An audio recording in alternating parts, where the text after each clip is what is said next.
Olá, alunos, tudo bom com vocês? Sou o professor Paulo Roberto, professor de História aqui do município de Sapé, e diante dessa pandemia, a recomendação foi que a gente ficasse em casa, cuidasse principalmente da higiene das mãos, e só sair se realmente for necessário. Pensando nisso, nós professores, juntamente com o pessoal da Secretaria Municipal do município de Sapé, decidimos levar as aulas até nossos alunos, e a gente precisa muito da dedicação de vocês para que esse projeto dê certo.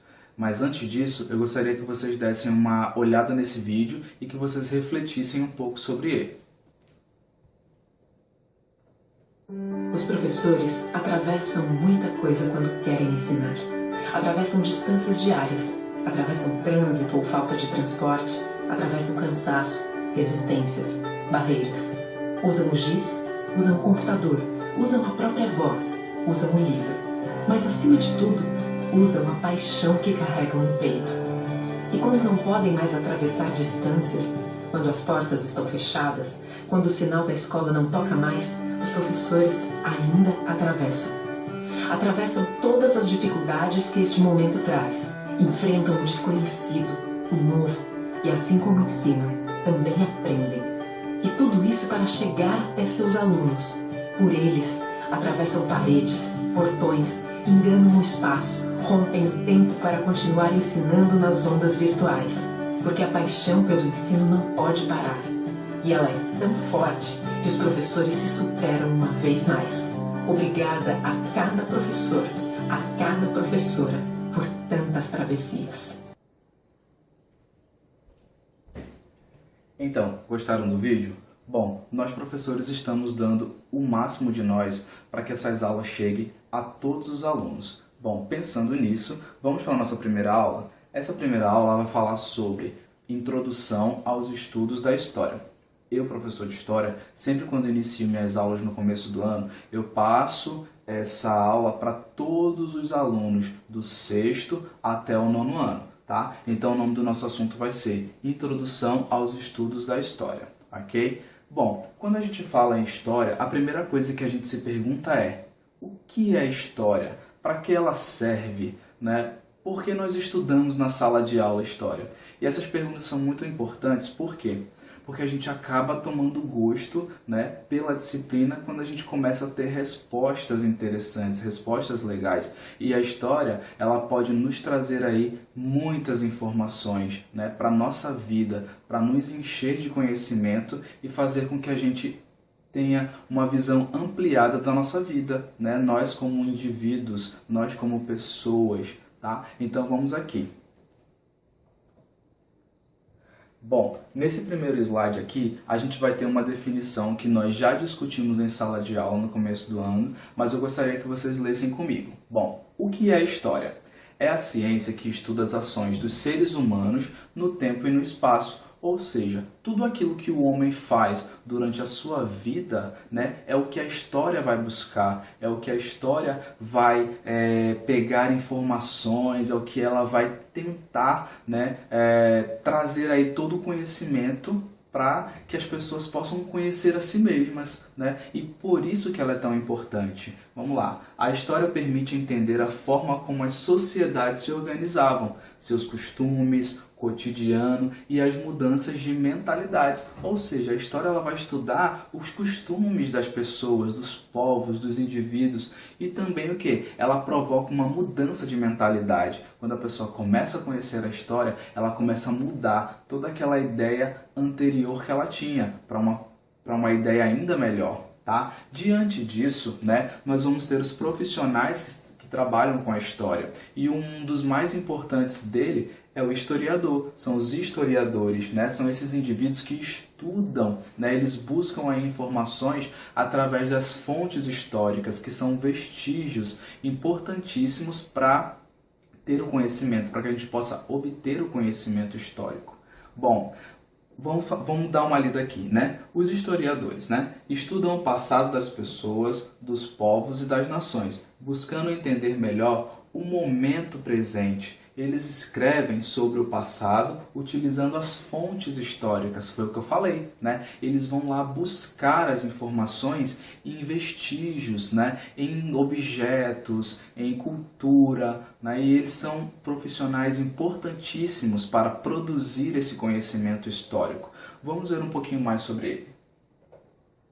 Bom, nessa linha aqui eu trouxe um historiador e ele vai buscar aqui informações. Pode ser num fóssil, né, de pessoas que viveram aqui na Terra, né, no Brasil, por exemplo, durante muitos e muitos anos e ficou fóssil, pode ser um fóssil de animal, as escrituras, né, rupestres que essas pessoas escreviam, né, nas paredes das cavernas, em outros lugares, né, eles falavam sobre o cotidiano deles, o que eles faziam durante todo a sua vida. Então o historiador ele vai buscando essa informação, essas informações. Pode ser também monumentos, né, coisas criadas pelo homem, assim como a cultura dos povos indígenas, dos povos negros, né, dos europeus, enfim, de todos aqueles povos que viveram e ainda vivem na nossa sociedade. Então o historiador ele vai buscar todas essas informações, além de utilizar o quê? Documentos, e esses documentos precisam ter o quê? Uma verdade para que o conhecimento histórico seja científico,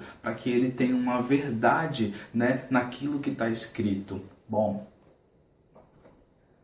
para a gente entender um pouquinho melhor, o que são essas fontes históricas? Bom, as fontes históricas são vestígios deixados pelo homem que auxiliam o quê? Na construção desse conhecimento, né? E podem ser classificadas em vários tipos. Aí eu coloquei aqui alguns para vocês.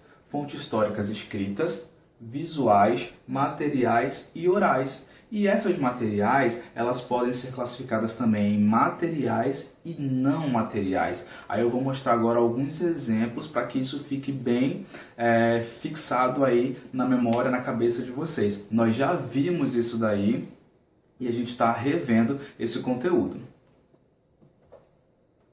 Bom, aqui eu tenho um exemplo de fonte histórica escrita, né? Trata-se de um jornal.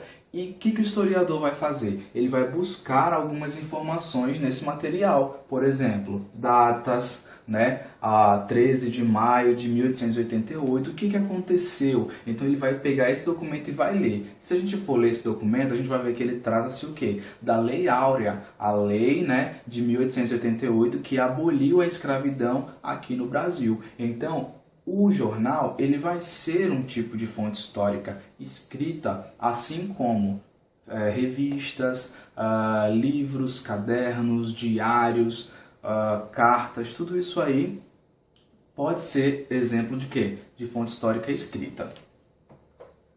Bom, aqui eu tenho dois exemplos de fonte histórica. Uma visual, que é a pintura da Mona Lisa, que nós já conhecemos, né? Nós já vimos esse quadro. Então ele traz toda uma história. Quem foi o pintor, qual a técnica que ele usava. Então tudo isso aqui é o quê?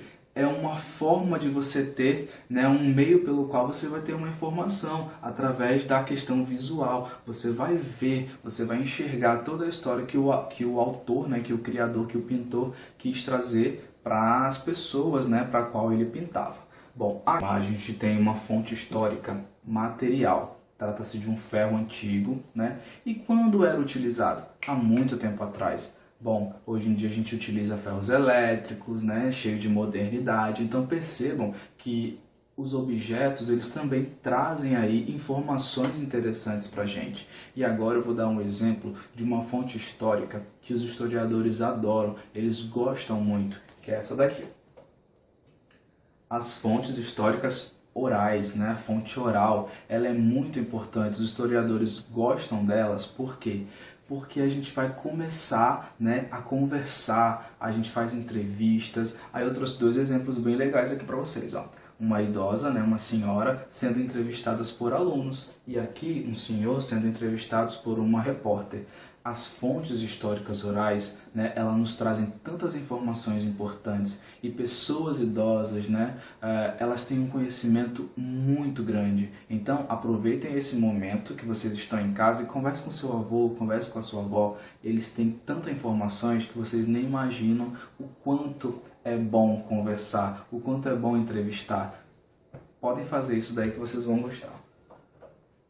Bom, aqui eu já trago para vocês as fontes não materiais, que elas estão ligadas muito à questão cultural. Por exemplo, como é que eu vou saber sobre as fontes não materiais? Eu trouxe um exemplo do frevo, da capoeira e do forró. Se a gente for perceber, cada um deles traz uma informação. Por exemplo, o frevo ele é muito comentado, ele é muito falado, ele é muito festejado, ele é muito dançado, né? Lá em Pernambuco, que é um estado aqui vizinho da Paraíba, né? Já temos a capoeira, que é muito tradicional na Bahia, e o forró, que é muito tradicional aqui na Paraíba. Vocês conseguem perceber que essas informações culturais, né? Essas danças, esses cantos, né? Eles trazem aí pra gente informações históricas. Bom, a gente não pode tocar numa dança, pegar com as nossas mãos, mas a gente consegue sentir toda a vibração daquele momento, a emoção, né? E o conhecimento que ela pode nos trazer.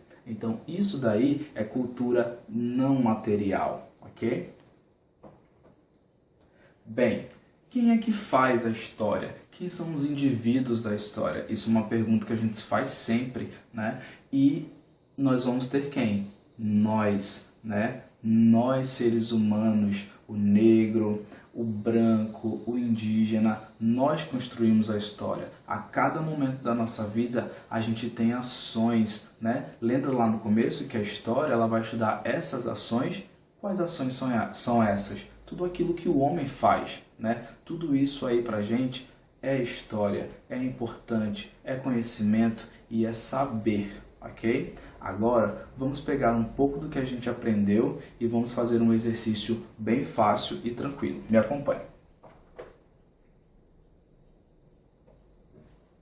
Bom, essa atividade aqui, ela diz o seguinte: marque V ou F, verdadeiro ou falso, nas proposições abaixo. Aqui eu tenho 4 informações, certo? E a gente vai ver se ela é verdadeira ou se é falsa. A primeira: a história estuda as ações do homem no tempo e no espaço. Bem fácil, né? Olha só, todas as ações que o homem faz, ela vai ser estudada pela história. Então, pra gente, isso é verdadeiro. Próxima. A história preocupa-se apenas com o passado da humanidade. Vamos pensar.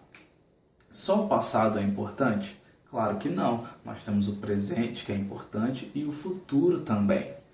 Hoje em dia, no presente, o que a gente está fazendo? Nós estamos em casa, né, nos resguardando e cuidando da nossa higiene para que no futuro a gente não tenha grandes problemas com a pandemia, certo? Então, o passado, o presente e o futuro são importantes. Ele não vai se preocupar apenas com o passado. Então, aqui para a gente ela é falso.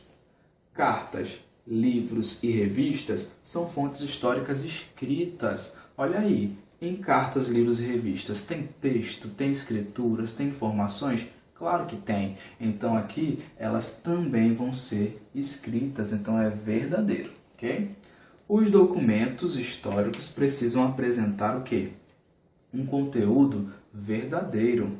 Imagina aí, você está lendo um documento ou um jornal e esse jornal traz mentiras. Não é legal, não é verdade? Então os documentos eles precisam ter uma verdade e os historiadores eles vão buscar essa verdade. Então aqui pra gente, ó, é verdadeiro. Vou acender aqui um pouquinho. Então a gente tem verdadeiro, falso, verdadeiro e verdadeiro. Bom, gente, fizemos o exercício, foi bem fácil depois da nossa aula, certo? E eu tenho algumas dicas para vocês nesse momento de pandemia. Ó, em tempos de pandemia, precisamos fazer a nossa parte sempre. Primeiro, cuidar da higiene do nosso corpo e principalmente das mãos, certo?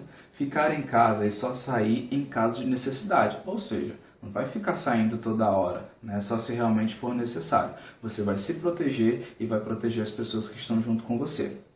E ajudar aqueles que realmente precisam. Todos nós precisamos de ajuda, mas tem pessoas que precisam ainda mais. Então é importante que a gente, se puder, ajude as pessoas que mais necessitam, tá? Então essas foram as minhas dicas e essa foi a nossa aula de hoje. Até a próxima e um abraço. Tchau!